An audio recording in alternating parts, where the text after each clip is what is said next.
Slaveno ateistu pēdējie vārdi.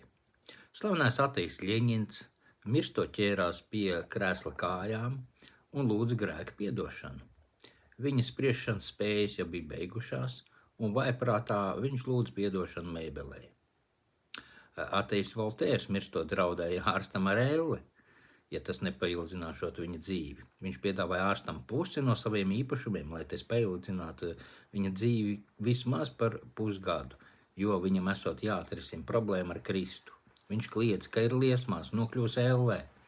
Viņš lūdzās pēc mācītāja, bet tas neatnāca. Tik dziļi viņš bija iegribis savā ateismā.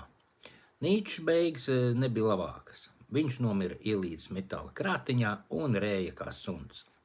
Zigmunds Freids, orālā seksa pielūdzējs, popularizētājs, mira no tā sekām ar kakla vēzi. Darvins nevarīgs guļot gultā paņēma bībeli un teica, ka tā ir karaliska grāmata un ir jāpaņem Jēzus. Un viņš saprata, ka ir bijis muļķis un fantazētājs. Bet tādiem cilvēkiem vairs nav grēka piedošana. Tās ir traģiskas dzīves beigas.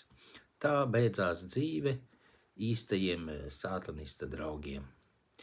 Un mums arī jāsako līdzi, vai mūsu draugos nav sātanisti, lai mēs nenokļūtu viņu pulkā. Vai arī klausīt Jēzumu, kļūt par dievbērniem un dzīvot mierīgi. Vai arī mums klausīties slimu ateistu fantāzijas, mirt mokās, vai arī klausīties dievvvārdu un dzīvot mūžīgi.